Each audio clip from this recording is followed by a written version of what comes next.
Es un honor para mí, en nombre del decanato del CIDE, darles la cordial bienvenida y agradezco de verdad tanto su presencia en este espacio como que nos invita a reflexionar sobre un tema que es de gran relevancia tanto para el contexto global como para nuestra realidad educativa. Este resquebrajamiento de esta construcción geopolítica se refiere a estos grandes cambios que estamos visualizando en el mundo y que incluyen las nuevas potencias, el realineamiento de ciertas alianzas a nivel internacional, la modificación de dinámicas de poder y la gente dirá, ¿y esto tiene repercusiones en la parte educativa, en las aulas, en lo que hacemos? Y la respuesta es que sí, porque afecta el desarrollo educativo, nuestra cohesión social en nuestras comunidades. Por lo tanto, una institución dedicada a la formación docente y un centro como es el Centro de Investigación y Docencia en Educación, consideramos fundamental incorporar estas discusiones en la educación, ya que el impacto de las tensiones geopolíticas trasciende las fronteras y genera desafíos complejos para nuestros sistemas educativos. Entre ellos, ¿qué podemos ir observando? Que hay una reducción de recursos financieros, lo estamos viviendo en este momento, un aumento de las desigualdades educativas, vemos desplazamiento de personas, la necesidad de adaptar currículos también para enfrentar estos cambios. Y por lo tanto, Costa Rica no está exenta a los efectos y más bien es urgente que formemos docentes capaces de abordar estas realidades con pensamiento crítico, pero también con visión inclusiva. Hoy contamos con la participación de distinguidos panelistas que van a aportar desde la perspectiva del derecho y la educación para la paz. Nos acompañan el doctor Carlos González Palacios, el doctor Daniel Rueda Araya y el doctor Ronald Rivera Alfaro, quienes nos van a ofrecer sus reflexiones, ¿verdad?, sobre cómo estas disciplinas pueden contribuir a comprender este tema. Y la educación para la paz, en particular, creo que nos presenta una herramienta a todos los que trabajamos en educación para promover esos valores de empatía, de cooperación, de respeto que necesitamos para construir también una sociedad más cohesionada, más resiliente. Y desde el derecho, que nos da ese marco normativo que es indispensable para proteger justamente nuestros derechos, nuestras garantías, y para promover también la paz más allá de nuestras fronteras.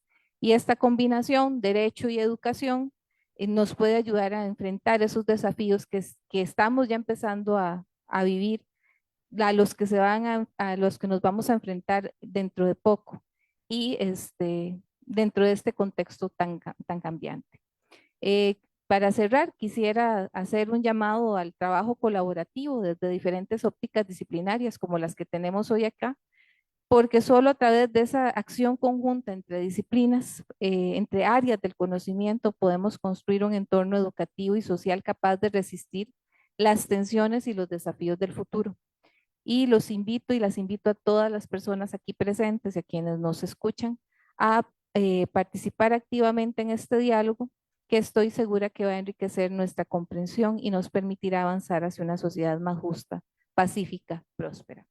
Y sin más, le damos entonces de una vez el pase a don Ronald Rivera para que comience con su presentación.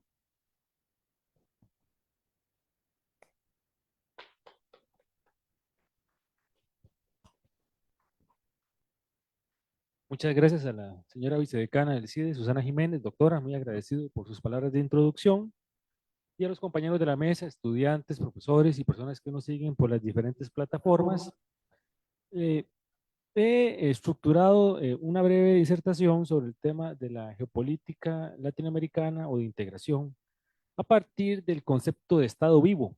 El Estado es más allá de una ficción jurídica en su acepción más limitada y es un ente que regula la norma a través del análisis de la acción social. En ese sentido, es necesariamente un ente vivo. Y a partir de ahí se pueden hacer análisis de bloques de apadrinamiento político a nivel latinoamericano, dependiendo de la variable que funciona como argamasa de ese bloque, desde el punto de vista económico, desde el punto de vista social, desde el punto de vista educativo.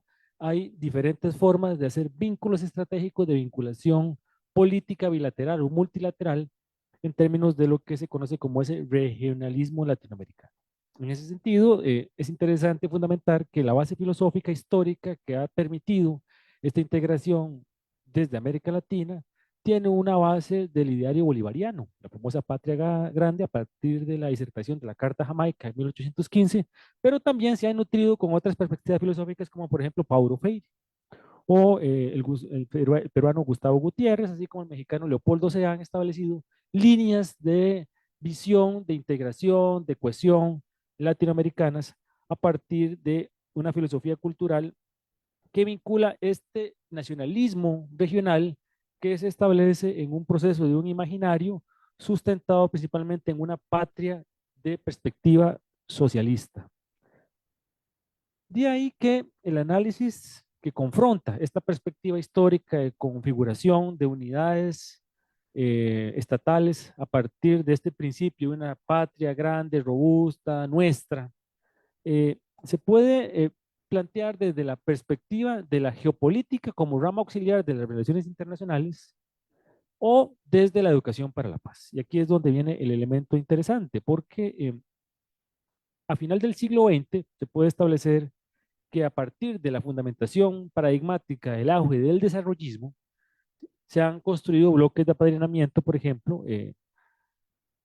a partir del 90, como el Mercado Común del Sur, el Mercosur, o proyectos subregionales como la región andina, el SICA, la Alianza Bolivariana en el 2004, que han intentado de alguna u otra manera, digamos, concatenar la perspectiva filosófica, política de gestión con algún modelo productivo de sostenibilidad financiera interna. Obviamente estamos haciendo un brinco de todo este auge paradigmático de la CEPAL y de la teoría de la dependencia que se mantiene, digamos, como una base importante histórica de construcción de lo que son los estados nacionales latinoamericanos, siempre vivos, en transición, con un enfoque más de concatenación fundamentado en lo que significa la paz. Y si bien la paz es un constructo inacabado, y si bien se puede establecer de que una rama conceptual de los estudios de la paz es la paz imperfecta, como lo dice inclusive actualmente el Poder Ejecutivo, y que es base fundamental de la política actual de seguridad, que vemos que hay un vínculo, un margen importante entre lo que se dice y lo que se hace, lo discutíamos ayer.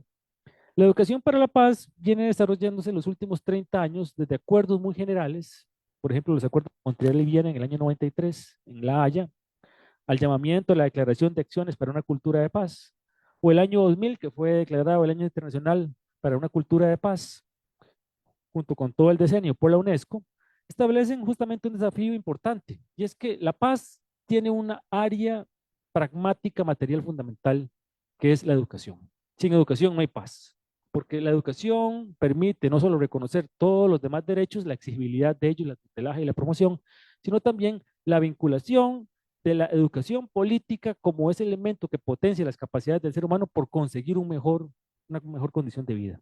Entonces, en ese sentido, la paz es un constructo en construcción y va paralelo a esa construcción de transición paradigmática de lo que es un Estado moderno en sí mismo. El fin, según la UNESCO, de la paz o de la educación para la paz es la participación ciudadana para poder desarrollar una capacidad crítica. Los estudios para la paz, la etnología, eh, plantean desde el principio que esta construcción geopolítica debe fundamentarse en acuerdos que son la mediación jurídica de la revuelta social junto con la norma existente, que de alguna u otra manera permitiría solucionar conflictos importantísimos, no solo en términos de guerra por soberanía, como está ahorita totalmente el mundo desarrollándose a gran escala, o acuerdos por bienes inmateriales fundamentales como la salud, el medio ambiente y otros. En ese sentido, la Carta de la Tierra también indica y aporta para la comprensión de los estudios de la paz. Dice, a medida que el mundo se vuelve cada vez más independiente y por lo tanto diverso y frágil, el futuro depara grandes riesgos y promesas. Por tanto, la familia, la comunidad, la sociedad y el Estado deben converger en un enfoque paradigmático global de sostenibilidad a futuro. En ese sentido, el concepto de desarrollo, que también es un rizoma complejo, se fundamenta en los derechos humanos, la justicia económica y la cultura de paz. En ese sentido, el desarrollo histórico del concepto de la paz se da desde el siglo XVI, XV y XVI con los famosos contractualistas que utilizaban la perspectiva cristiana de la concepción de Estado providencial a partir de Agustín de Hipona y Tomás de Aquino, donde establecían un concepto de paz vinculado más a un Estado providencial y de la caridad y de las buenas relaciones. En ese sentido, la relación de conflicto, violencia bélica versus paz y perspectiva cristiana a partir de una posición del orden jerárquico importante de cumplir, eh, Tomás de Aquino establecía de que solamente la verdadera paz puede darse si el bien común es verdadero y esa relación debe estar vinculada al potenciar el alma del ser humano. En el siglo XV, con el surgimiento del método científico y las perspectivas clásicas, Nicolás de Cusa escribe De Pace Fidei y establece en ese sentido una reacción a la conquista otomana para establecer justamente los fomentos de la paz y el diálogo en lugar de la guerra. Sustentado luego en Erasmo de Rotterdam, donde establece la querela pacis, donde deja la paz como la reivindicación e interpretación de la humanidad sobre la razón, por encima de la guerra. En esa misma lógica, en el siglo XVII, Hugo Grocio escribe De Jure Belli, y esta composición se establece como el derecho común de los pueblos, a través de la argumentación de la doctrina de una posible guerra justa, que aún se mantiene, digamos, dentro del marco normativo internacional como una posibilidad real. Esta doctrina se desarrolla luego de forma muy interesante con la perspectiva contractualista de la concepción de Estado moderno y la más sencilla de entender es la de Thomas Hobbes, bajo la presunción de un Estado leviatánico, que el depósito de la confianza ciudadana debe ser absoluto, pleno y razonado para justamente delegar en el Estado la seguridad y paz de la comunidad en su totalidad. Sin lugar a dudas, quizás de los más conocidos es La Paz Perpetua de Kant, donde también hay una visión de Estado y la relación de entre individuos y estados, y la construcción de un nuevo contrato social o contractualismo, fundamentando la posibilidad de la paz y por consiguiente las implicaciones de una ética en el derecho. Esto es muy importante porque estas ramas se vienen construyendo, digamos, de forma concomitante, por lo tanto, una abona a la otra, hasta establecer desde la perspectiva más moderna, estamos hablando del siglo XX, segunda mitad del siglo XX, las fundamentaciones de libertad, paz y justicia. Uno de los filósofos más reconocidos en ese sentido es Karl Gasper, donde establece toda una fundamentación en torno a la libertad sobre la verdad y defiende la verdad como compromiso socrático en el mundo de la razón. Este pensamiento existencialista de Gasper y liberal, por supuesto, es también retomado por un filósofo, eh,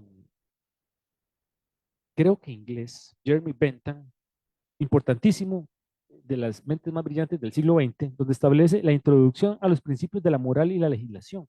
Y sus conversaciones con Einstein fomentaron justamente el concepto clásico de paz útil o el utilitarismo clásico, donde hace un análisis importante de, el concepto de Bentham de legitimidad y causalidad de la voluntad, donde justifica de alguna u otra manera la vigilancia y la acción del gobierno a través de conductas o estrategias conductistas del manejo de la masa social. Vean ustedes qué interesante, porque más allá de la fundamentación filosófica, esto tiene un impacto en la acción del gobierno, en la acción del Estado en sí mismo, a través de la política pública y de las relaciones internacionales. Bertrand Russell junto con Bentham o Russell, utilizando los preceptos de Bentham, establece justamente una perspectiva pacifista limitada en términos de no guerra. Lo interesante de esto es que a una semana de su muerte, Einstein dialoga con Russell sobre la bomba atómica y le envía una carta donde él diserta justamente la necesidad de establecer de alguna otra manera un acuerdo entre naciones para renunciar a las armas nucleares en su ensayo La ética de la guerra de 1915. Y habló de una posible, vamos a ver, una posible impulso a la guerra desde dos perspectivas, una guerra de colonización y una guerra de principios, que creo que aún se mantiene. En ese sentido, tomando este basamento rápido de los fundamentos de la paz o el cambio del concepto de paz a través del tiempo, dependiendo de la filosofía existencialista, liberal o neopositivista de Russell, estamos hablando de que en América Latina esos bloques de apadrinamiento político son absolutamente débiles en términos de que son proyectos unipersonales y no son realmente una estrategia política como lo ideó Simón Bolívar en su ideario bolivariano a través de la patria grande. El llamado patria grande a través de esta estrategia general se fundamentaba en un nacionalismo regional, donde la plataforma conceptual era simplemente la base de acuerdo común entre naciones, y luego el imaginario de la formulación de la patria grande se daba a través de grandes instituciones confederadas, que tuvieron un impacto interesante, no muy, eh, no muy, a ver si me va la palabra, no de forma tan real en términos de gestión interna. En ese sentido, si uno analiza, para cerrar con esto, la gestión política en Costa Rica con respecto a Centroamérica, el resto de América Latina, uno puede establecer de que los vínculos geopolíticos de Costa Rica con el resto de Centroamérica son bastante débiles y se enmarcan justamente en la adopción de acuerdos internacionales de grandes líneas ideológicas o indicadores que son caldo de cultivo para poder establecerse como un país con un alto puntaje en indicadores que cumplen los acuerdos internacionales. Por ejemplo, la OCDE, en términos de educación, en términos de tasa de natalidad, en términos de cantidad de homicidios, suicidios. La relación es interesante porque si se hace un vínculo entre la tasa de homicidios y el índice de paz, hay un elemento, digamos, distorsionador. Un país con una alta tasa de homicidios no puede tener un alto índice de paz. Sin embargo, según el indicador del año 2023, eso sucede así. Jamaica, con un índice de homicidios de más de 60 por cada 100.000, es el tercer país más pacífico de América, del continente americano, incluyendo Costa Rica, que tiene una tasa de homicidios muy superior a la que tiene el Perú, 17 en relación a 3.2. Sin embargo, Costa Rica está muy por encima de Perú en un índice de paz, porque la construcción de las variables va más allá de la gestión local. Tiene que ver con un aspecto general de visión geopolítica, de vínculos estratégicos, de inversión a lo interno del país y de potenciación de políticas sociales eh, de acuerdos entre estados. En ese sentido, como para cerrar esta pequeña introducción y darle la palabra a Daniel Rueda, que nos va a profundizar en el tema, este pequeño preludio lo establezco porque es importante establecer de que la educación no solo es el elemento central de potenciación de capacidad de todo ser humano, sino que permite de alguna otra manera establecer vínculos estratégicos y promoción de bloques de apadrinamiento político estatal que permitirían de alguna u otra manera generar un modelo de desarrollo con mayor robustez, lo cual en la actualidad se carece en Centroamérica, en América Latina y yo plantearía que en el mundo. Los niveles de dependencia en la toma de decisiones son evidentes.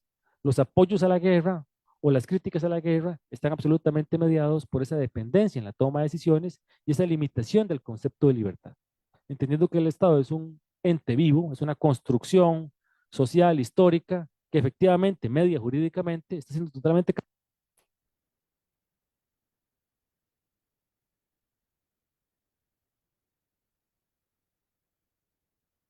de,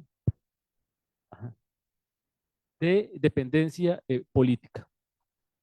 Por lo tanto, las decisiones que le corresponden al legislador y a la legisladora están siendo mediados no por la voluntad propia del soberano, que en depósito de la confianza le otorga la capacidad de decisión, sino por entes externos que prácticamente cobran los acuerdos que históricamente han configurado la protección de la soberanía y de la posición del Estado en los bloques en los cuales geográficamente están conformados. Eh, Esa sería la introducción. Muchas gracias.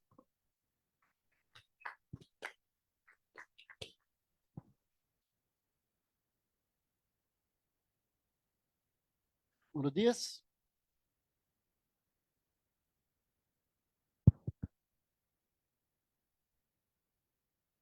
Bueno, un saludo para doña Susana Jiménez, la vicedecana. Le agradezco mucho la invitación.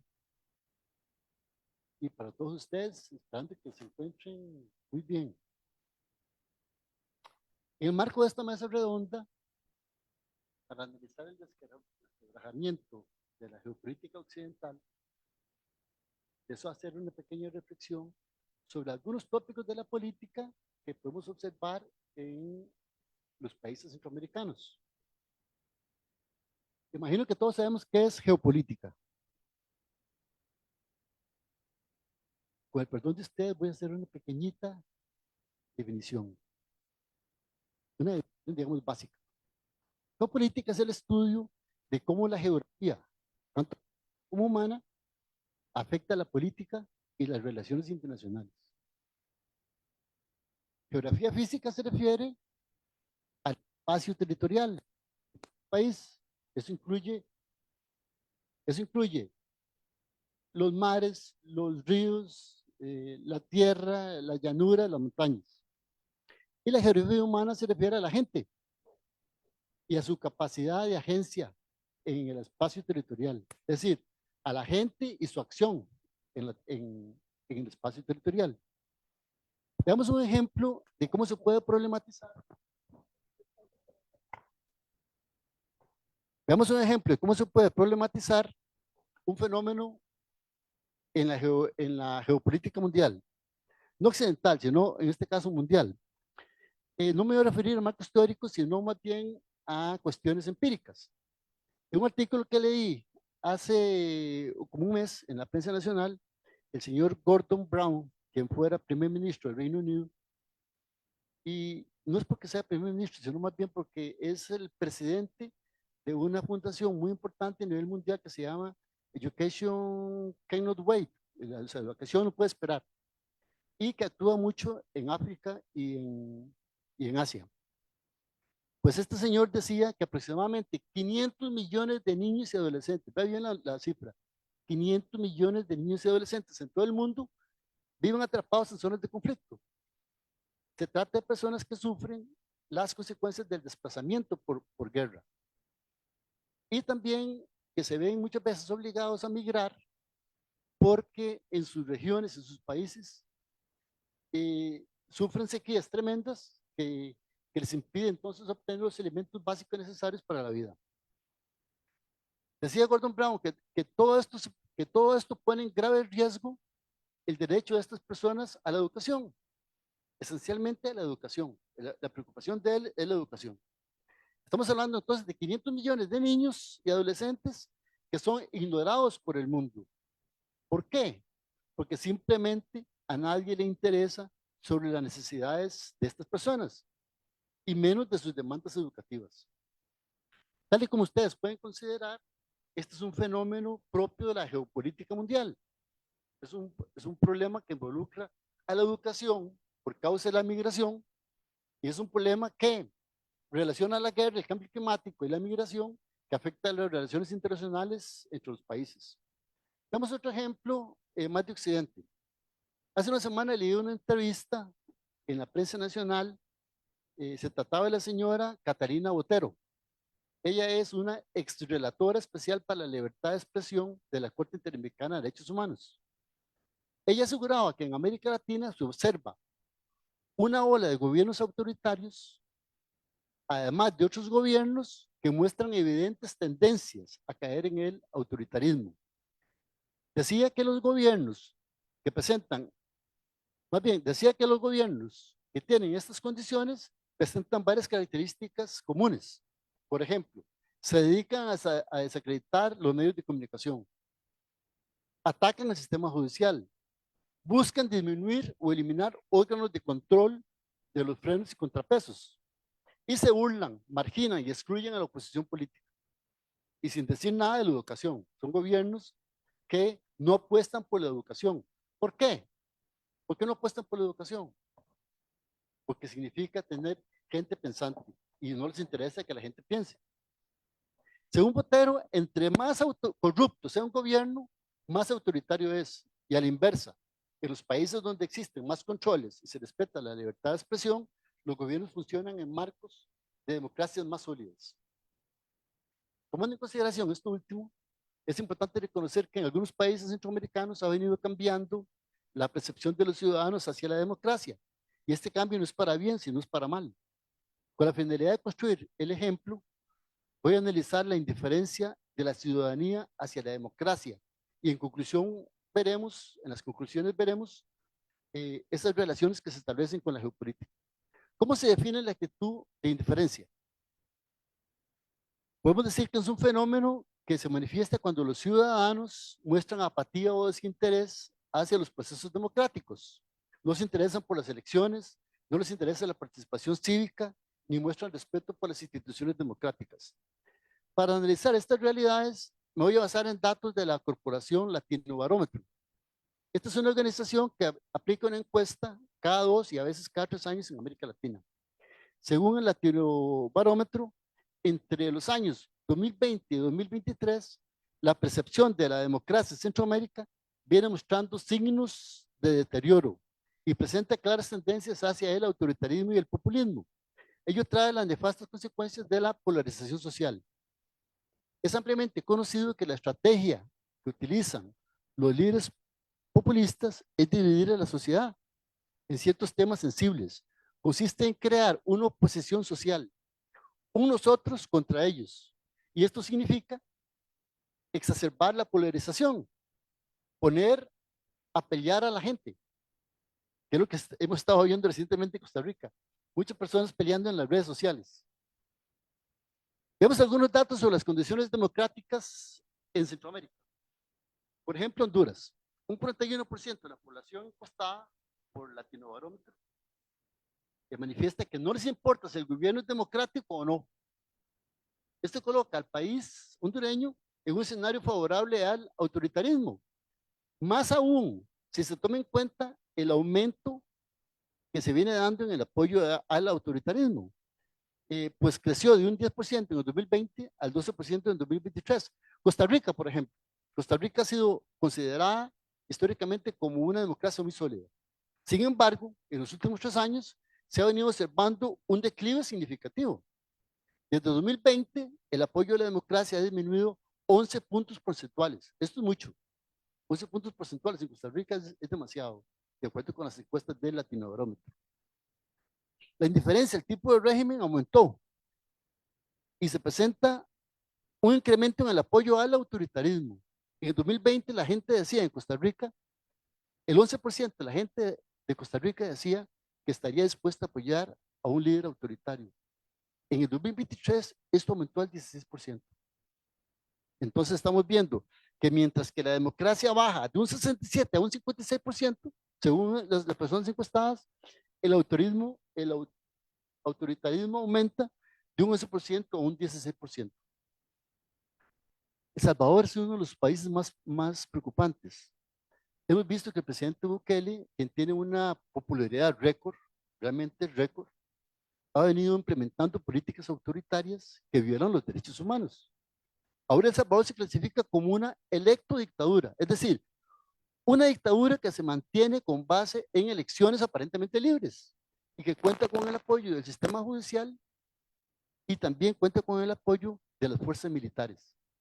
En El Salvador se reconoce que la estrategia implementada por el gobierno para disminuir la inseguridad ha sido realmente exitosa. Hay que decirlo, ha sido muy exitosa. Especialmente aquella violencia que es provocada, que era provocada por las maras.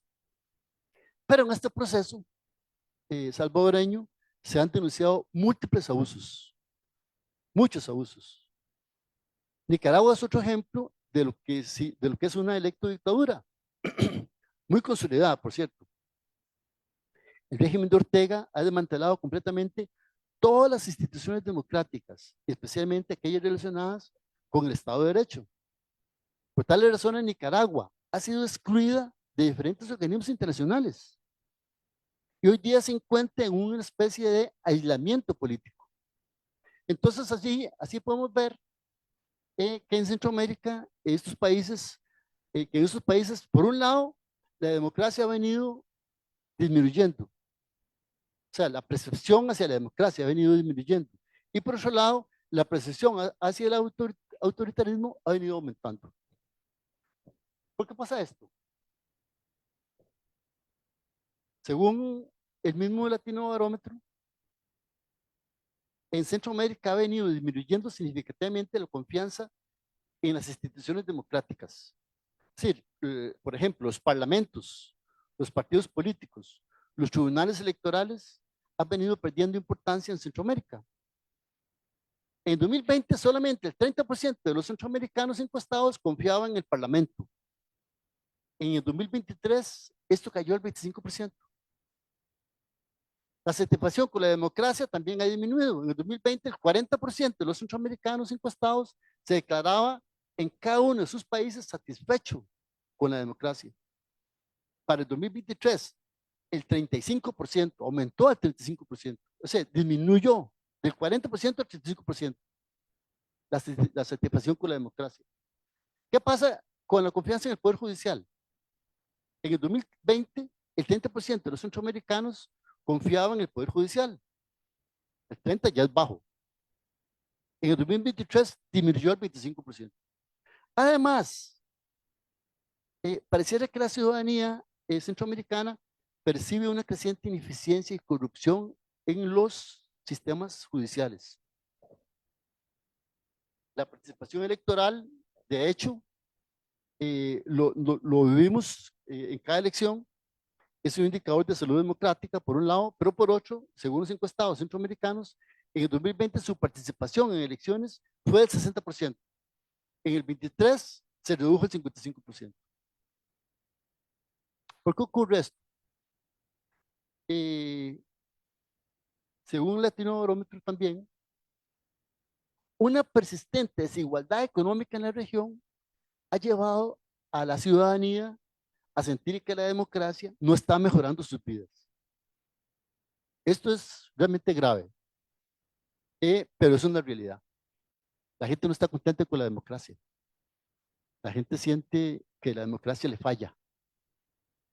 Recordemos que en el 2020-2021 se enfrentó la pandemia del COVID-19 y esto exacerbó las desigualdades en la población y aumentó el desempleo y la pobreza. Los países han tardado muchos meses en recuperarse, en salir de este bache. Algunos ya lo han logrado, o por lo menos ya se siente, en Costa Rica se siente una mayor estabilidad. Pero en Honduras no, en Honduras todavía se sigue sintiendo que la pandemia pegó muy fuerte. El otro tema es la percepción de la corrupción, porque ha continuado creciendo.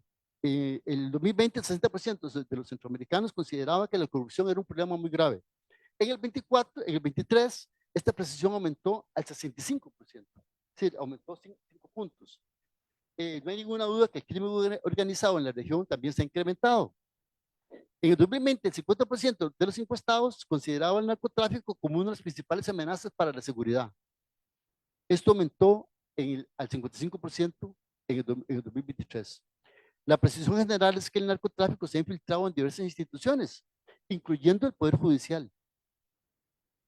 La corrupción y la intimidación por parte de los cárteles de la droga ha debilitado la capacidad del Estado para combatir el crimen.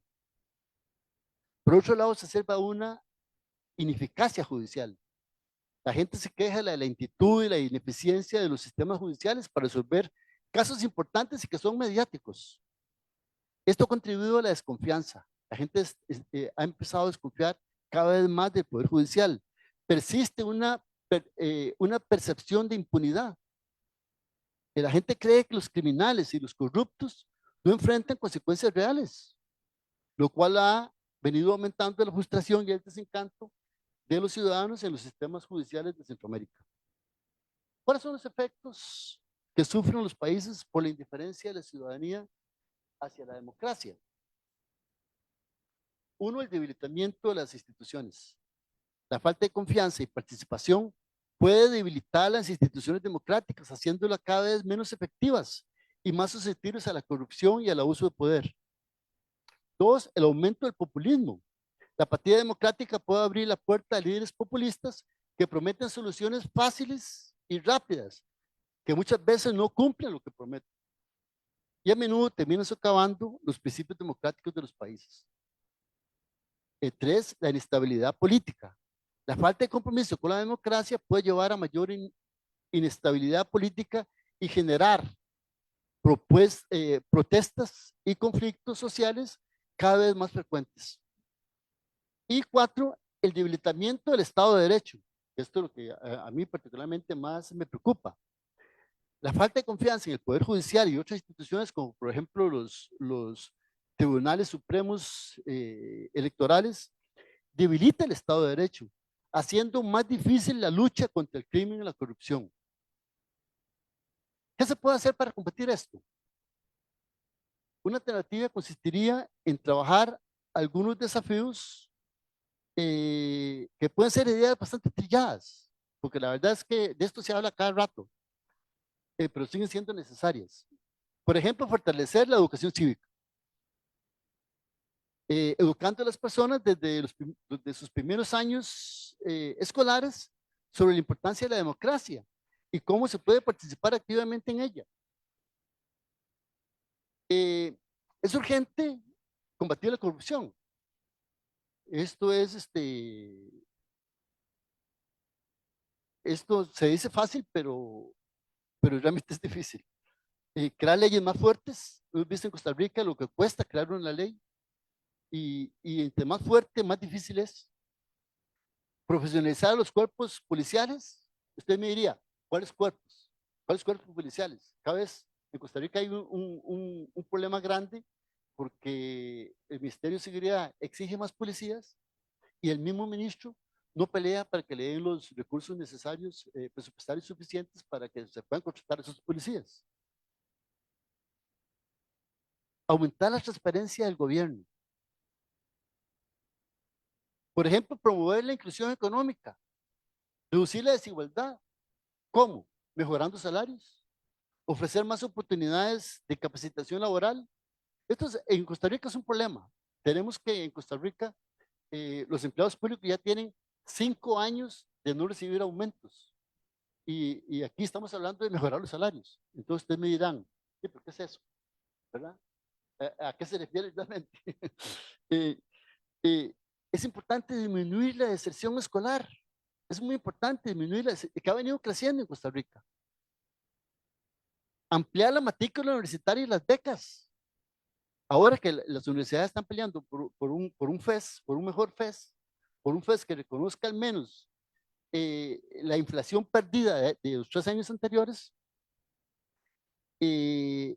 pero las universidades tienen serias dificultades para aumentar las matrículas. Siempre las hemos tenido. Yo recuerdo hace muchos años, aquí en la UNA, donde trabajé por 40 años,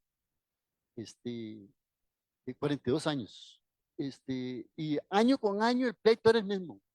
¿Cómo aumentar la matrícula?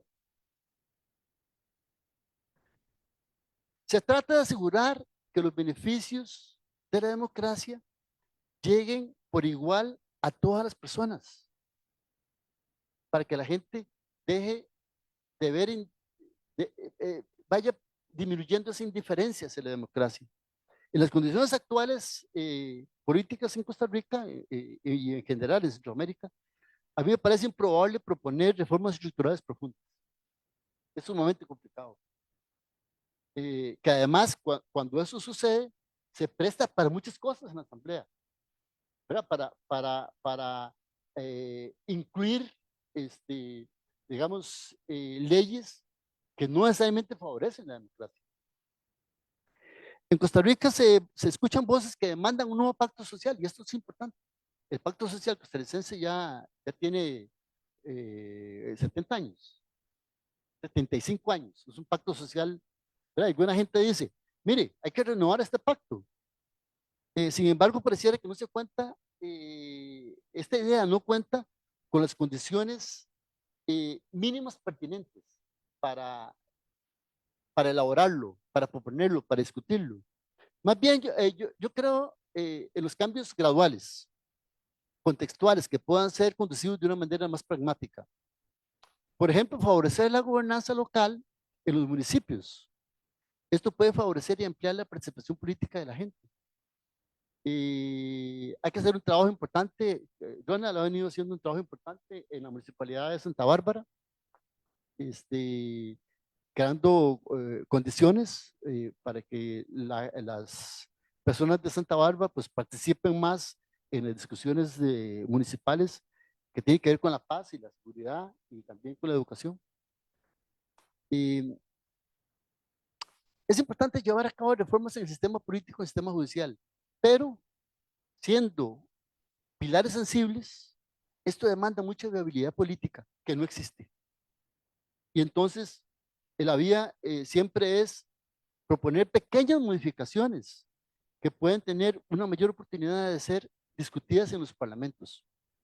Bueno, según, haciendo un resumen de lo que dice la Latino Barómetro del año 2023, el elemento político sobresaliente en Centroamérica, que sobresale más, ha sido el deterioro democrático, que conlleva el auge de la tendencia autoritaria.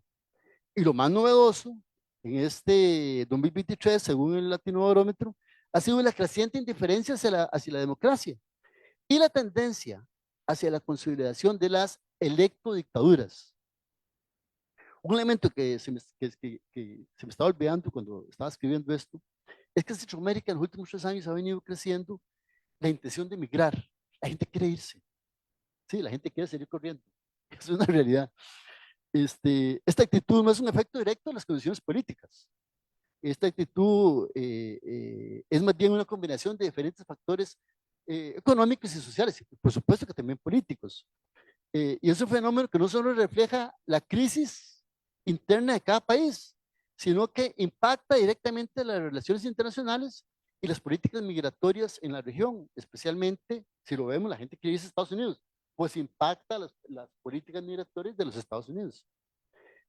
Para ir concluyendo, el creciente descontento con la democracia y el apoyo del autoritarismo en Centroamérica no solo evidencia que las democracias en la región son muy frágiles, o sea, vivimos en una gran fragilidad democrática, sino que tiene importantes implicaciones en la geopolítica global. Un cambio en la estructura del poder político interno afecta la estabilidad regional, las alianzas estratégicas y la vulnerabilidad de los países ante influencias extranjeras. Por ejemplo, en Centroamérica, se observa una participación cada vez mayor de China y Rusia. Hace una semana, tal vez 15 días, el Parlacén, todos sabemos que es el Parlacén, ¿verdad? El Parlamento Centroamericano. Por ejemplo, que Costa Rica no participa en ese Parlamento. Participó, pero se salió creo que hace unos 10 años. No recuerdo cuándo se salió, pero ya Costa Rica no está ahí. Este Parlamento Centroamericano ya había aceptado a China como observador hace rato, hace tal vez unos 2 o 3 años. Y hace 15 días aceptó Rusia como observador. Es decir, aceptó el Parlamento ruso y la Duma Rusia se llama, creo. La aceptó como observadora, le dio un asiento en el Parlamento Centroamericano, en el Parlacén, a Rusia. Ya se le dio a China, ahora se le dio a Rusia. Y entonces, claro, ¿quién propuso la admisión de Rusia y de China? ¿Quién creen ustedes? Nicaragua. Nicaragua lo propuso. Habían 120 personas votando. No, más bien, habían más de 200 personas votando, porque es un parlamento muy grande. Y fue aprobado por 120, contra 76 que estaban en contra. Es increíble esto. China y Rusia han venido expandiendo su influencia, aprovechando precisamente estos cambios en las estructuras políticas. Sino que más. Podemos recordar que Estados Unidos también hizo lo mismo. Hace unos años Estados Unidos cuidaba mucho su patio trasero, como le dicen a América Latina. Ustedes saben que América Latina es conocida como el patio trasero de Estados Unidos. Bueno, Estados Unidos cuidó mucho su patio trasero durante varias décadas, pero últimamente lo descuidó. Y China vino y se metió. ¿Haciendo qué? Haciendo regalitos. ¿Verdad? A Costa Rica le dio un estadio. A El Salvador le dio, dicen, no sé, la biblioteca más moderna del mundo. Gracias. Sí, ¿la conoces? Y ahora le está dando no sé qué, creo que unas autopistas y también un estadio de fútbol. Claro, porque en Centroamérica el fútbol es esencial, supera todo, como decimos. Eh, Debemos trabajar entonces para fortalecer nuestras instituciones democráticas, combatir la corrupción y promover la inclusión económica. Creo que muchos de nosotros, y principalmente los más jóvenes, y ya los que llevamos algunos años, yo casi 70, y Clarita 74, eh, ya algunos de nosotros, muchos de ustedes, digo yo, pueden hacer aportes en este sentido. Pero esta propuesta es solo una alternativa. Debe haber muchas otras para asegurar un futuro más promisorio, más democrático y de mayor prosperidad para Centroamérica. Muchas gracias.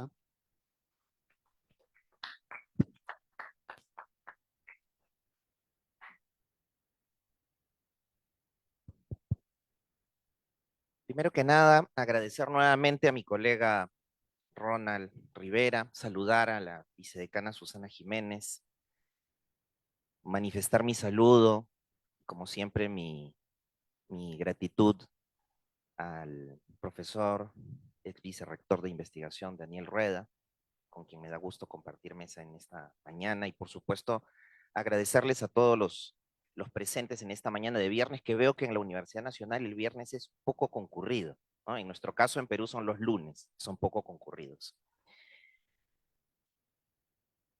Lo que comentaba el profesor Rueda en relación al tema político y de los populismos en América Latina tiene bastante que ver con la presentación que voy a efectuar esta mañana. Lo que está sucediendo es grave y de alguna manera es irreversible, pienso yo. Y soy bastante negativo en relación a lo que sucede actualmente en América Latina porque no tiene mucho que ver con elementos propios de América Latina. Ciertamente hay algunos elementos, pero tiene más que ver con una dinámica global. Y ahora vamos a ver por qué. La pérdida de liderazgos, la ausencia de referentes, tiene un impacto directo en el resquebrajamiento y la desmejora de la política en América Latina. Con todos sus problemas, el elemento izquierda y derecha, que tenía sus referentes, Ronald Reagan, Margaret Thatcher, o en la izquierda Fidel Castro, y todos los líderes que en algún momento estuvieron en la Unión Soviética, mantenían una cierta línea que fundaba de alguna manera una cierta estabilidad política en América Latina entre partidos de izquierda y partidos de derecha, que en todos los países sucedió. Pero no solamente es un asunto de izquierdas y de derechas. Antes de eso, habían independentistas y realistas que tenían una influencia, por supuesto, ideológica en torno a los valores de la Revolución Francesa, de Lafayette, de Montesquieu, que convencieron en su momento a Bolívar o San Martín de liberar Sudamérica, por ejemplo, y lo propio en México. Pero, ¿qué liderazgos tenemos ahora? En la izquierda, Maduro, ¿eh? ¿Es un líder realmente universal, mundial? Y en la derecha, Biden. ¿Cómo se llama el primer ministro del Reino Unido? Ni se conoce ya. Entonces, ¿cuál es la brújula política de los partidos políticos en América Latina? Pues, en realidad, los populismos son los que están comenzando a tener ese liderazgo, comenzando por Donald Trump, ¿no? Y los referentes latinoamericanos, ¿quiénes son ahora? Políticamente. Chávez, Milei, Bukele. A eso hemos llegado. Claro, por supuesto, porque tienen a un Donald Trump, porque tienen a un Boris Johnson, porque hay un Bolsonaro detrás también. Y eso tiene que ver con lo que pasa aquí en el mundo, detrás. Todos sabemos ya, y no voy a explicar ni profundizar sobre esto porque esto es bien sabido, que el orden mundial, no vamos a subir hasta la paz de Westfalia en 1600, ¿no?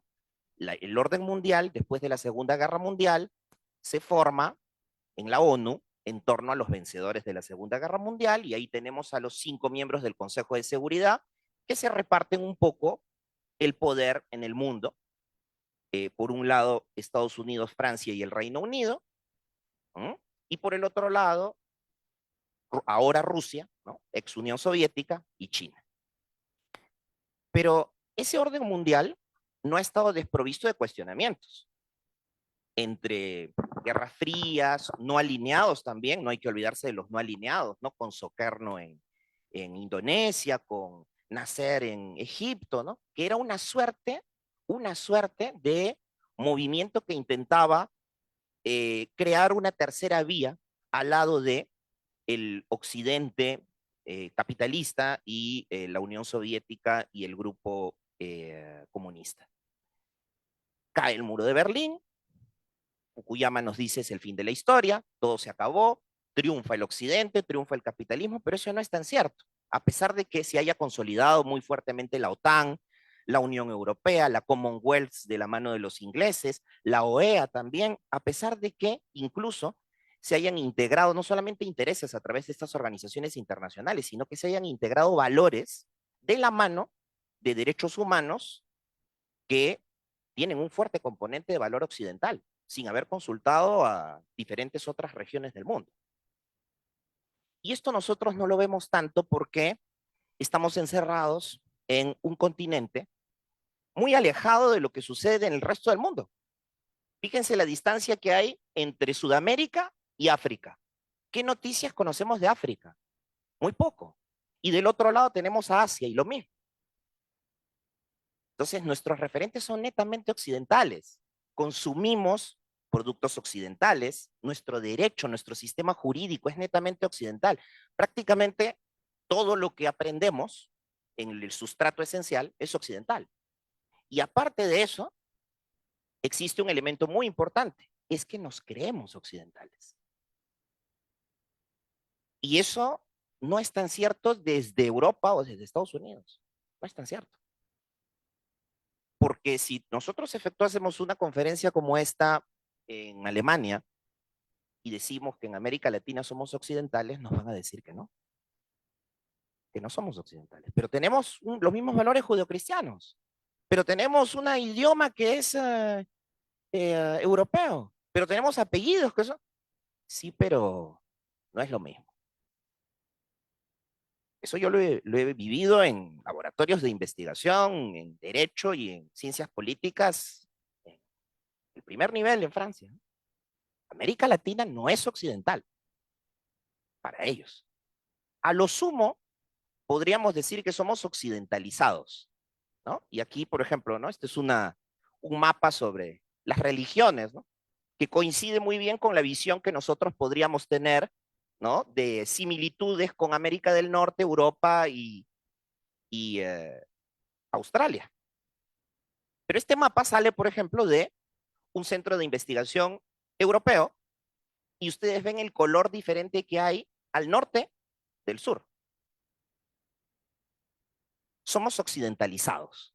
O sea, no tenemos los mismos, el mismo marco de valores que los europeos, ¿no?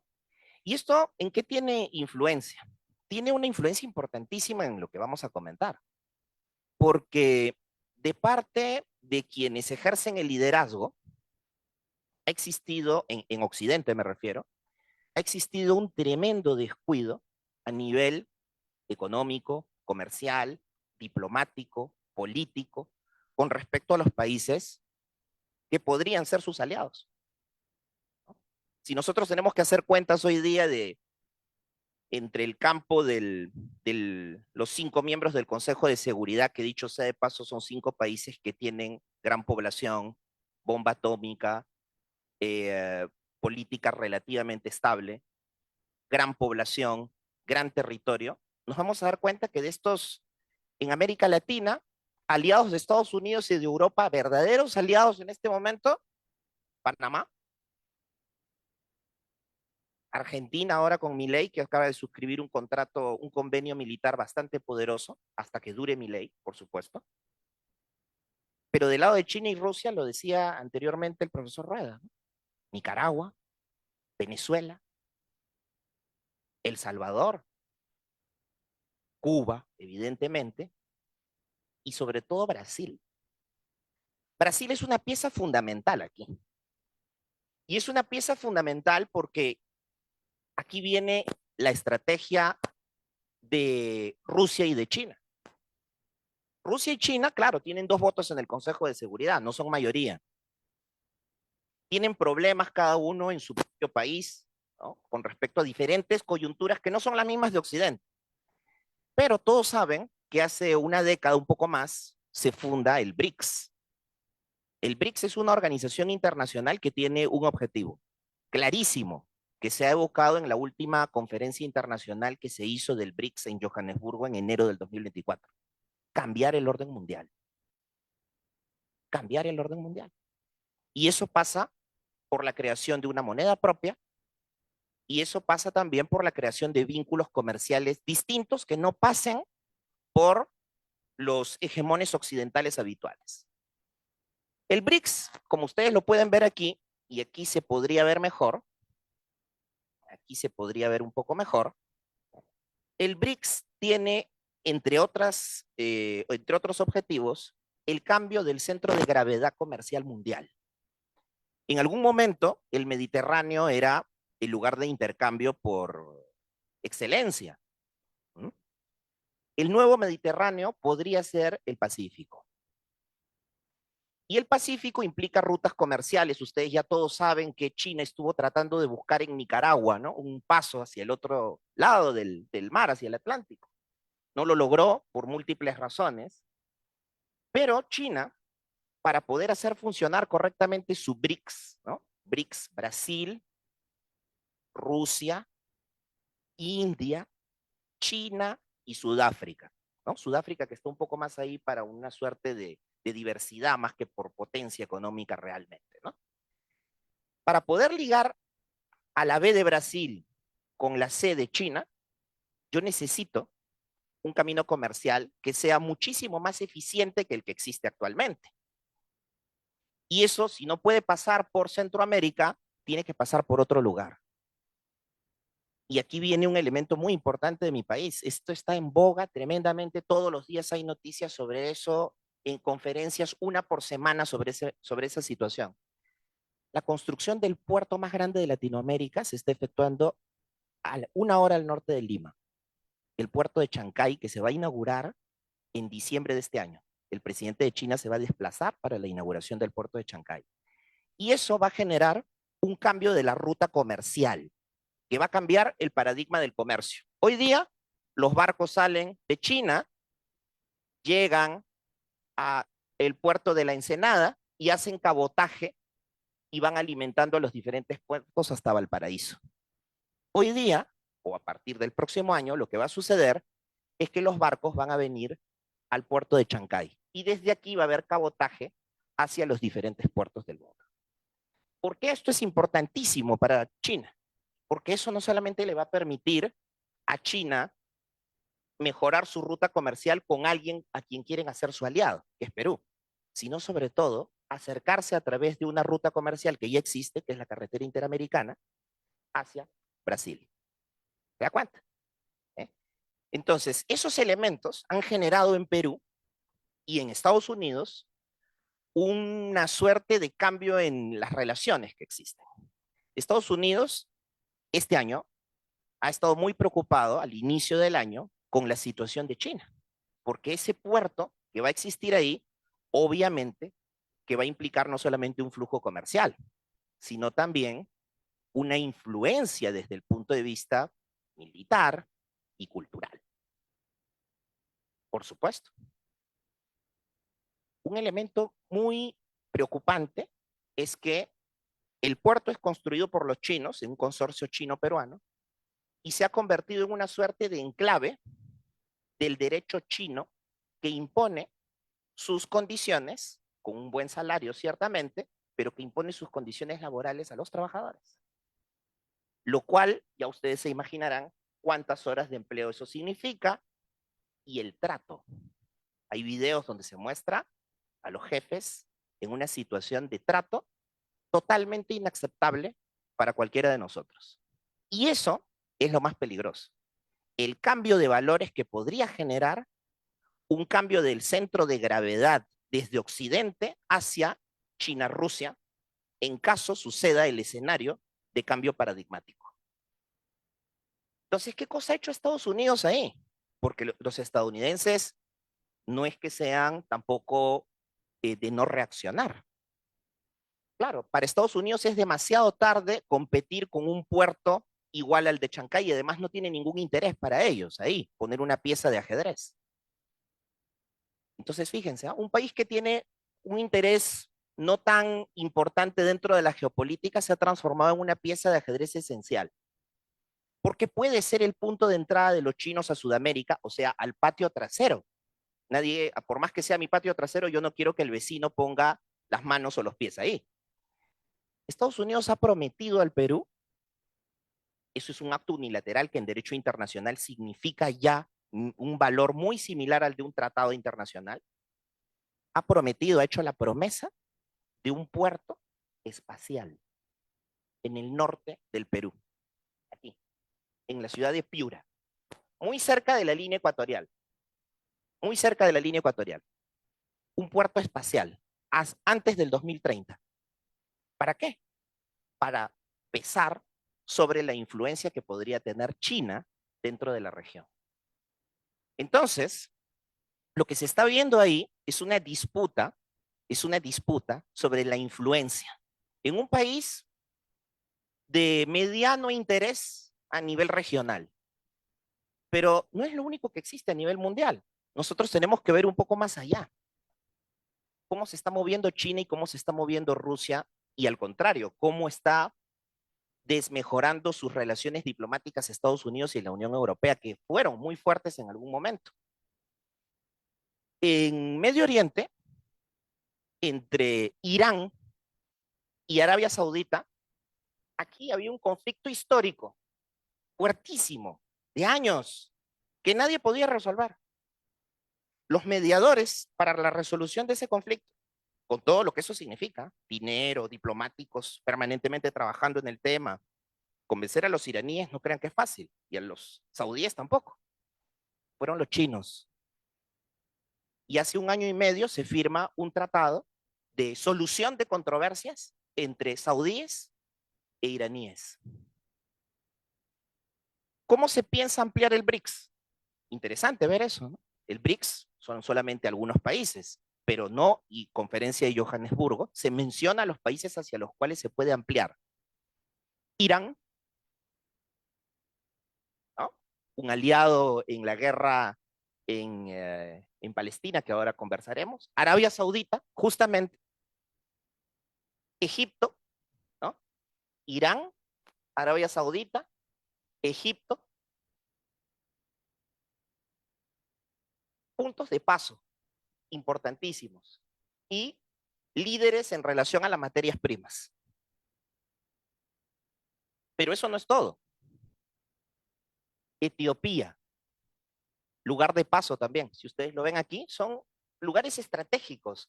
O sea, esas alianzas no están buscando cooperación cultural, no están buscando más otra cosa que posicionar sus peones militarmente. Este es un tema militar, netamente militar. Y lo mismo sucede con el puerto de Chancay, aquí. Esta es una pieza fundamental del ajedrez chino. Fundamental. Porque es la primera vez que otro país que Estados Unidos pone aquí una infraestructura tan importante saliéndose del marco de las negociaciones internacionales habituales. El elemento nuevo, ¿no? Y para ir un poco cerrando la idea ya que hemos llegado a la parte militar. Nuevo, lo digo porque esto no tiene tanto tiempo de haber sucedido y ustedes lo pueden apreciar, son las guerras por interposición, muy afines a la teoría de Sun Tzu, ¿no? No trata de no luchar directamente, que otros lo hagan por ti. Y China, de hecho, no está metida en ningún conflicto. Si ustedes se ponen a pensar los últimos conflictos en los cuales ha participado Estados Unidos, podríamos hacer una buena lista aquí, ¿eh? Pero en los cuales ha participado China directamente, no. Y eso es Sun Tzu directamente. Evita la guerra hasta donde puedas evitarlo. Solo interven si es necesario. La guerra en Ucrania, eso no es otra cosa más que un conflicto entre la Unión Europea y Rusia por interposición de Ucrania. Lo mismo sucede con el conflicto palestino-israel, que claro, tiene fuentes muy antiguas, ¿no? Pero el actual es un conflicto donde está detrás Irán versus Israel, sostenida por Estados Unidos, sostenida por los países europeos, ahora un poco menos tal vez por Francia, que siempre ha mostrado una disidencia dentro del campo occidental, pero al fin y al cabo son esos países los que se están confrontando ahí. Y en Taiwán hay una protección de los Estados Unidos, la última ley militar de financiamiento a Ucrania y a Israel prevé unos fondos de defensa, no solamente para Taiwán en esa zona del mundo, sino también para Corea del Sur. Claro, con el peso que tiene Kim Jong-un en el norte, que ciertamente no forma parte de ese eje, no quiere él formar parte del eje Rusia-China, Irán, pero que camina solo con su bomba atómica. Entonces, todos estos países, ¿no? Tanto Israel, China, Estados Unidos, Rusia, ¿no? Los que se están interponiendo y los que afrontan en la primera línea este conflicto, son todos países que buscan ahora incrementar su arsenal nuclear. Ya lo estaban desmejorando, ¿no? Lo estaban dejando de lado, o sea, por inacción en el caso de Rusia, por acción propia en el caso de Estados Unidos, ¿no? Si ustedes ven las cifras del arsenal nuclear, las ojivas han ido bajando en el tiempo hasta que suceda todo lo que está pasando ahora, donde la tendencia se está revirtiendo. Es todo lo contrario. Entonces, lo que estamos viendo es una preparación para la guerra. Si ya no estamos en ella desde otra dimensión, es decir, desde la dimensión de las nuevas tecnologías, de la influencia económica comercial, es muy probable que ya estemos dentro del propio conflicto, dentro de una guerra que tiene obviamente otras características, donde ya no es la bomba, la ocupación directa, la única forma de efectuar la guerra, sino es la influencia que se pueda tener. América Latina ahí es muy débil. Nosotros controlamos todos, ¿eh? Desde México hasta Ushuaia en el sur de Argentina, 14% de la economía mundial. 14.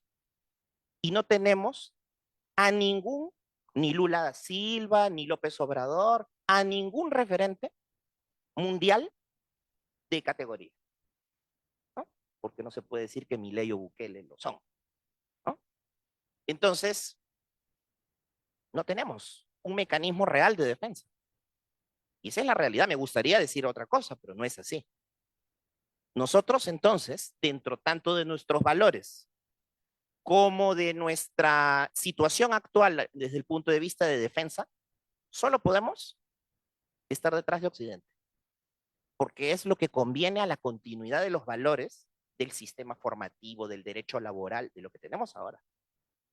Porque el cambio de hegemonía, el cambio paradigmático, significa cosas que no conocemos. O sea, en la biblioteca, aquí o en Perú, o la que fuese, yo estoy seguro que libros sobre filosofía china o valores rusos, hay muchos. Y de derechos fundamentales, eso sí, bastante, donde hemos intentado nosotros, de alguna manera también, evangelizar al mundo sobre una cierta categoría de prioridades fundamentales, pero hay que decirlo claramente, el mundo no es solamente Latinoamérica, Europa y Estados Unidos. Voy a cerrar con esto, se lo comentaba a Ronald, estuve en Francia en el mes de julio y agosto, y trabajé con dos muchachas jóvenes de menos de 30 años, de padres de Mali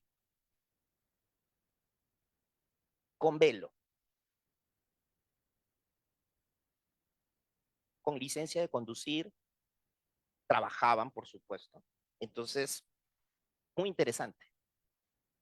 ¿Por qué? Porque es un contacto directo con personas de las cuales se habla mucho, pero que no conocemos realmente. ¿Cuáles son sus valores? ¿Cómo es su manera de ver el mundo? Y para mí fue una experiencia muy rica porque eso no se puede entablar en una primera conversación, ¿no? Tienes que Tiene que haber una confianza para que luego vayan fluyendo ese intercambio. Y entonces, en ese intercambio, fluye la idea de que no es tan conservador como yo lo pensaba. Hay una apertura ciertamente hacia Occidente, pero hay un rencor bastante importante, bastante grande. Y hay otra concepción totalmente diferente de lo que son los derechos fundamentales, muy distinta. Un poco similar a la que nosotros podemos ver en los pueblos originarios en torno, al menos en los Andes, en torno a la propiedad privada, ¿no? Donde, bueno, como que está bien, sí lo entendemos, pero no es lo nuestro, ¿no? No es lo nuestro. Y eso mismo, en torno, no tanto al rol de la mujer, sino sobre todo lo que me interesaba ahí era que se analice un poco el campo de hasta dónde llegan las libertades, ¿no? Vistas de manera general. Y claro, es que hay otro contrato social, es que Rousseau no pasó por ahí, pero hay, porque tienen una formación diferente, son colegios distintos, son ideas diferentes, son autores diferentes, hay otro tipo de sustrato de construcción de la sociedad. Y eso muy probablemente sea así en los diferentes campos del mundo, donde no hay Rousseau, donde no hay Montesquieu, donde no hay John Locke. Y al final, claro, entre nosotros podemos, ¿no?, comprometernos en esos valores y decirnos hay que ir más allá en ello, pero es que eso no tiene ninguna influencia en la mitad del mundo en este momento. No tiene ninguna influencia. Y es ahí donde no hay propuestas reales todavía, porque las investigaciones que se tienen que generar para saber si no cómo revertir esa situación, al menos cómo comenzar a conciliar, porque esto ya no es un asunto de nosotros imponer Occidente, ¿eh? Es demasiado tarde. Es cómo intentar conciliar, cómo intentar construir un nuevo orden mundial sin imponer valores, incluso tal vez hasta renegociando la Carta Taxativa de Derechos Fundamentales, ganando algunos, perdiendo otros, no lo sé, no lo sé, pero es un cuestionamiento en torno a lo que estamos, al esquema del que estamos viviendo actualmente. Con eso me limito por la conferencia del día de hoy. Por supuesto, atento a nosotros a preguntas. Muchas gracias.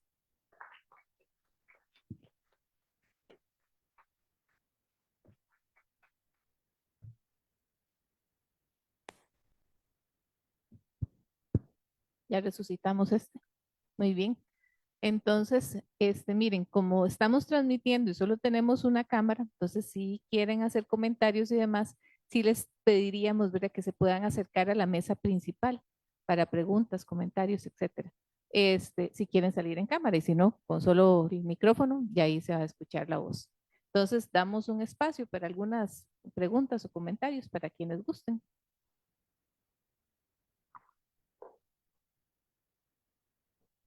La pregunta va para el doctor Carlos.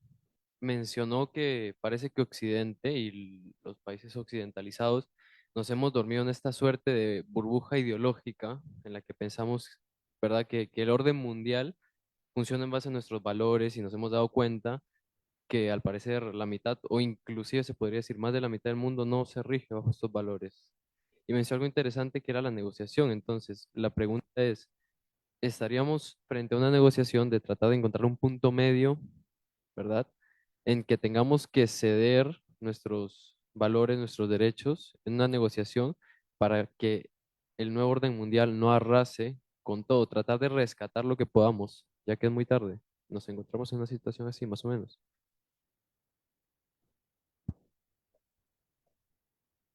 No hay indicadores, gracias primero por su pregunta, no hay indicadores reales, fiables, que nos den a entender que China o Rusia están buscando un cambio a nivel de valores o una renegociación a nivel de derechos fundamentales.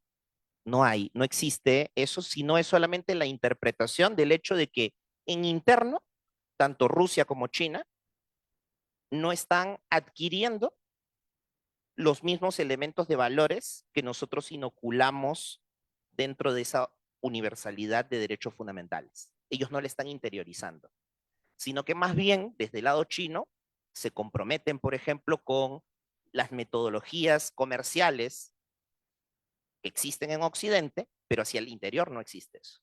Entonces, no es solamente que ellos van a pesar, ya pesan internacionalmente, pero tienen una suerte de valor añadido en relación a Occidente, y es lo que comentaba el profesor Daniel hace un rato. Es decir, ha desmejorado las promesas que tenían los valores occidentales de derechos humanos, se han desmejorado en torno a su legitimidad con respecto a las poblaciones. Es decir, no han cumplido con sus promesas. Las libertades no son para todos, los derechos sociales no están dando realmente los resultados que se esperaban, y entonces a partir de ahí se busca una opción alternativa. Entonces, ¿cuántos de nosotros no estarán convencidos por esas opciones alternativas que en realidad podrían ser un salto al vacío? Y ahí es donde viene la idea, tal vez en prospectiva, de crear mecanismos, sino de renegociación donde se gane o se pierda un derecho, que era una idea lanzada así peregrinamente, ¿no? Y facilista, de hecho, pero donde se puedan encontrar caminos de paz, ¿no? Y para eso es muy importante conocer al otro. O sea, los centros de investigación que existen en China sobre Occidente, hay bastantes, ¿eh? Bastantes. Pero centros de investigación en Latinoamérica o Estados Unidos sobre el propio China, no conozco muchos. Hay un centro que se llama el Confucio, pero en realidad son más culturales, ¿no? Entonces, a lo que vamos es a eso, ¿no? ¿Cómo nosotros vamos a intentar sentarnos en una mesa para encontrar un camino de entendimiento, ¿no? Una suerte de pax romana, si se le quiere llamar así, es decir, tú haz lo que tú quieras en tu territorio, ¿no? Yo lo mío, no me conquistes, no te conquisto, pero al mismo tiempo algunos elementos básicos de valores que los dos podemos respetar y llegar a un consenso al menos sobre eso. Ya, en este momento se cree que eso es la ONU, pero no es la ONU, porque Rusia hace lo que le da la gana y Occidente no responde, nadie responde. Y China lo sabe perfectamente y es cuestión de cuánto tiempo antes de que haga lo mismo que ha hecho Rusia con Ucrania en Taiwán. ¿Te das cuenta? Entonces es ahí radica la importancia de encontrar espacios de compromiso, que no necesariamente pasen por una renegociación de derechos puntualmente, ¿no? Sino de caminos que lleven hacia una estabilidad, que no existe en este momento.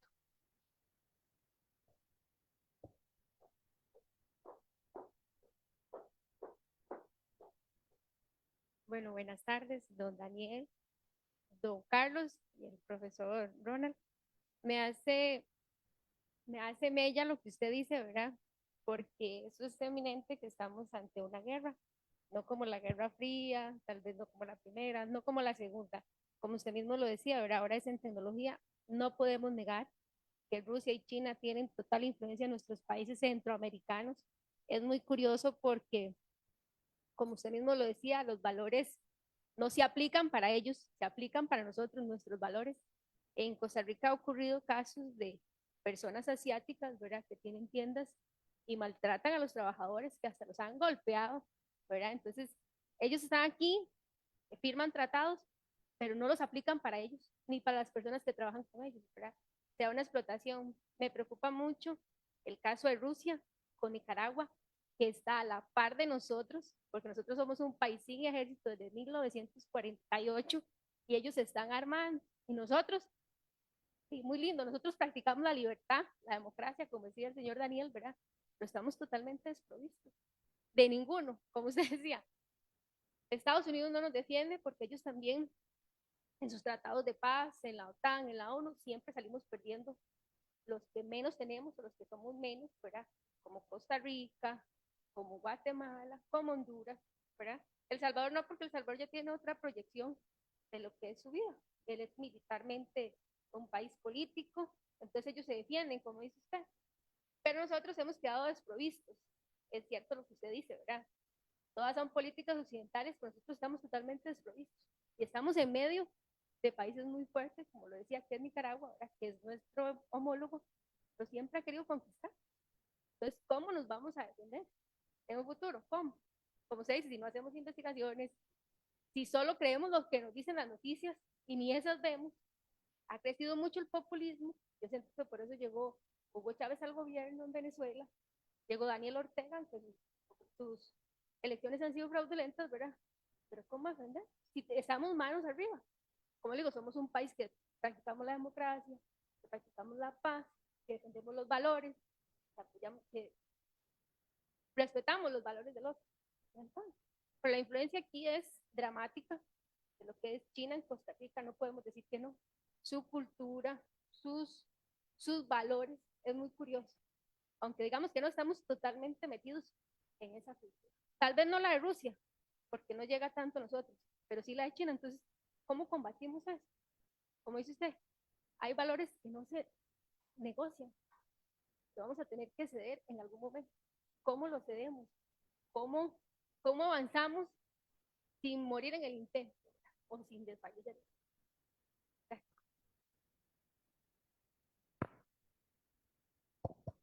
Es una pregunta muy difícil, muy complicada, porque fíjese, no hemos hablado de México, y México con respecto al litio, que es una suerte de petróleo del futuro, ha nacionalizado el litio. Y López Obrador, en algo que me suena un poco al movimiento de los no alineados, dijo, así, con nombres de países, ni para Estados Unidos, ni para China, ni para Europa, ni para Rusia. Mencionó a los 4. No alineados, o sea, para México, ¿no? Que es una proyección interesante en el caso de México, porque México es bastante vulnerable por su cercanía a los Estados Unidos, y obviamente que a México no le conviene pelearse por su cercanía con los Estados Unidos, con los enemigos de Estados Unidos. Ni tampoco puede aliarse con los enemigos de Estados Unidos porque Estados Unidos tal vez no lo dejaría, ¿no? Es muy particular ver, por ejemplo, este es un dato bien interesante, como la Fuerza Aérea de México es una fuerza aérea bastante débil en relación a su economía. ¿Y por qué? Porque, pues, muy probablemente sea una amenaza para los Estados Unidos y yo imagino que debe haber ahí un compromiso de que no se refuerce tanto la Fuerza Aérea. Pero fíjese, Perú no es que tenga realmente una política en torno a esto. Perú es un país políticamente bastante desordenado, muy desordenado. Pero a nivel diplomático sí hay una formación que hace que los diplomáticos hagan prospección y creen escenarios. Y el vínculo que se tiene con Estados Unidos, que se tiene con China y que se tiene con la Unión Europea, me parece bastante interesante. La diversificación de las relaciones internacionales. Eso es esencial. El Perú tenía una relación militar bastante fuerte con Rusia, bastante fuerte. O sea, significa que nuestras armas eran fundamentalmente rusas. Y eso se ha dejado un poco de lado para hacer entrar a los europeos, ¿no? Están comprando ahora aviones de fabricación sueca. Y se ha rechazado una propuesta de los Estados Unidos para comprar F-16. Pero eso tiene un mensaje detrás. Porque eso significa, claro, si yo tengo F-16, los estadounidenses controlan un poco los conocimientos, las fallas, y además en esos contratos hay cláusulas de no ataques a este otro. En cambio, con Suecia es un poco diferente, ¿no? Y el puerto de Chancay, con los aviones suecos, vienen a equilibrar un poco, y el puerto aeroespacial que se va a hacer con Estados Unidos viene a equilibrar un poco ese panorama de influencia geopolítica de los demás países, de todos los países, ¿no? Entonces yo optaría, en una respuesta simplista tal vez, ¿no?, por la diversificación de las relaciones diplomáticas con potencias.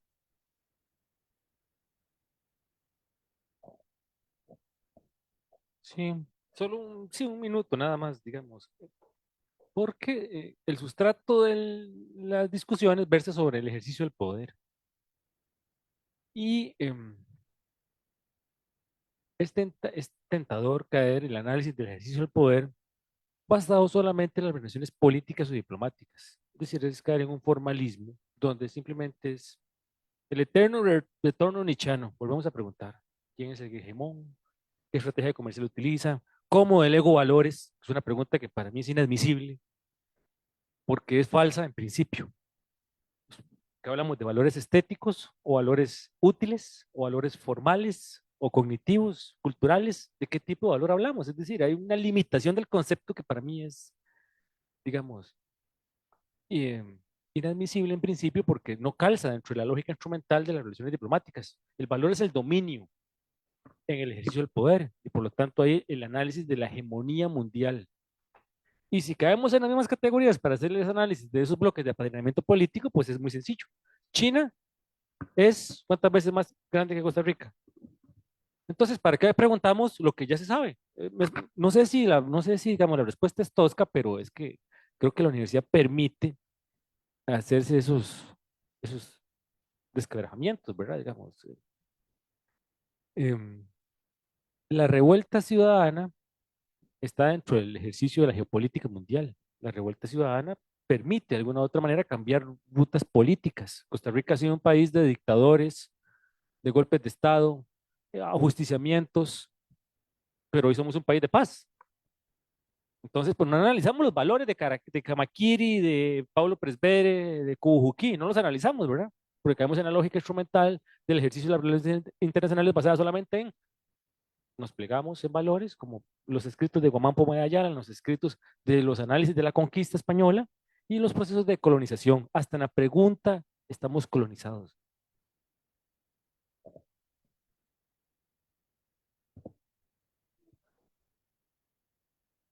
Don Daniel, es que si no, no.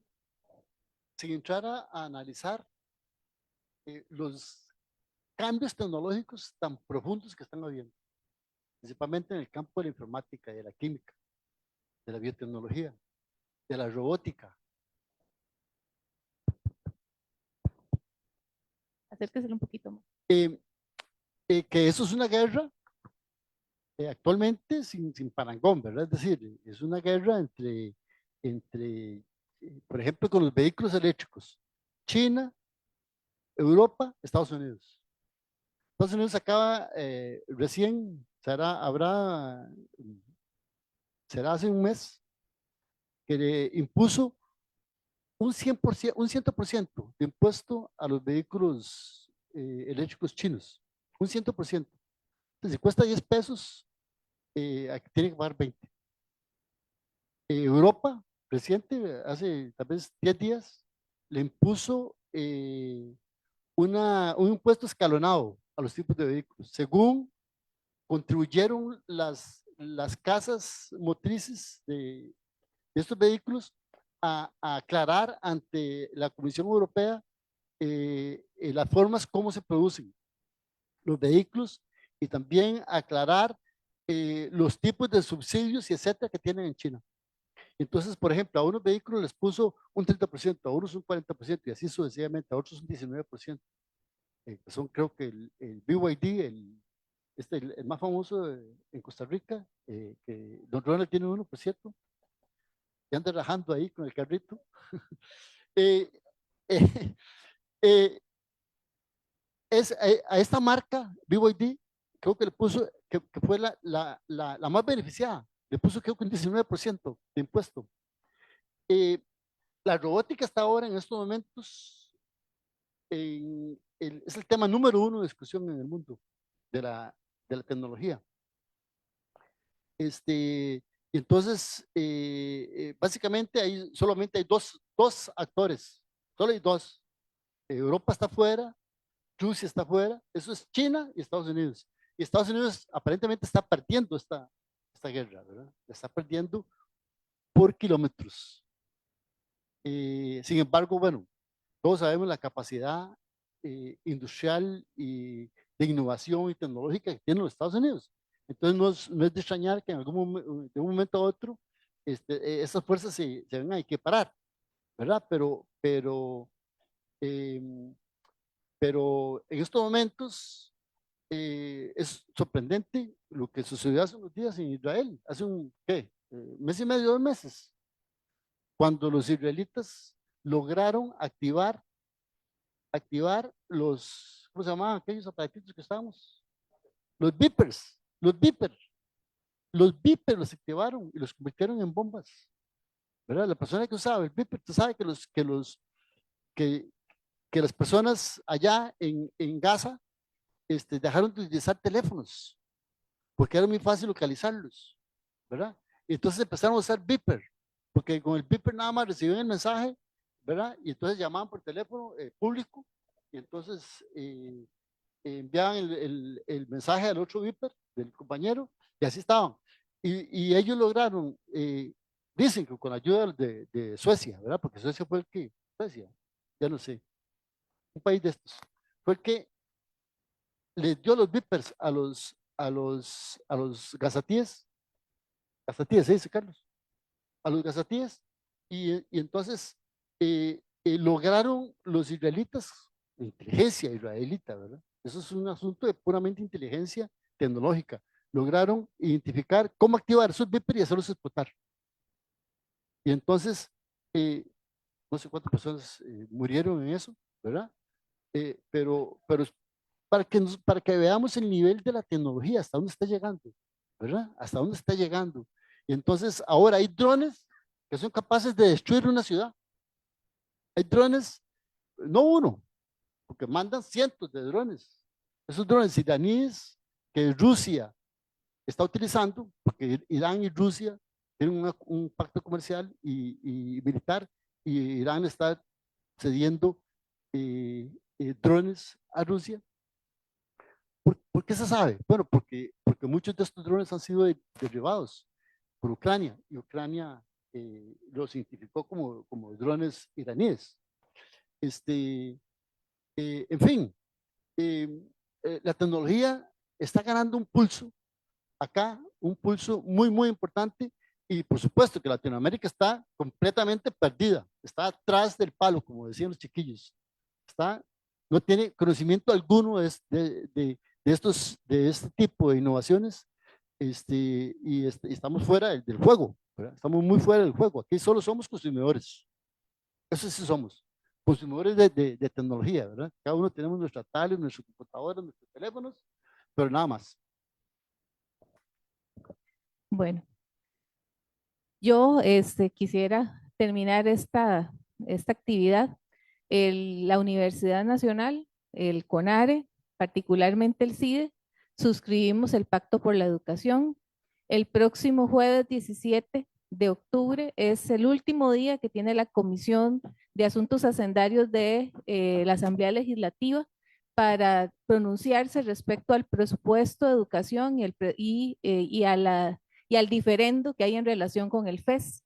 Y por lo tanto estamos haciendo una convocatoria a hacer una velada nacional allá desde el Paseo de los Estudiantes, Parque de Garantías Sociales, Plaza de la Democracia, para solicitarle a la Comisión de Asuntos Hacendarios que nos dé respuesta al final de todas las peticiones que hicimos, de las marchas que se hicieron 28 y 29 de agosto, de las diferentes comparecencias, de las mociones que se han presentado en relación con el presupuesto, cuál es la decisión que están tomando en relación con el presupuesto de la educación pública. Entonces, vamos a organizarnos desde el Pacto por la Educación para hacer presencia ahí nos vamos a encontrar. Y lo segundo es que el 7 de noviembre es el Día de la Democracia Costarricense. Tal vez don Daniel me va a regañar por esto, porque dice que tal vez hay que repensar, ¿verdad?, todo ese pacto que tenemos, pero también desde la Mesa de Diálogo Intersectorial, donde participamos más de 80 organizaciones de este país, campesinos, mujeres, ¿verdad? Personas de pueblos originarios, universidades, sindicatos, partidos políticos, etcétera, vamos a hacer diferentes actividades también para reivindicar y luchar por la democracia, que tanto nos ha costado y que estamos también buscando seguir fortaleciendo a futuro. Y bueno, entonces esas son dos invitaciones de parte de nosotras, ¿verdad? Desde el decanato del CIDE, y mi agradecimiento a los tres caballeros que nos han acompañado en este día, y muchas gracias a los que nos vieron también por redes sociales. Muy buenos días.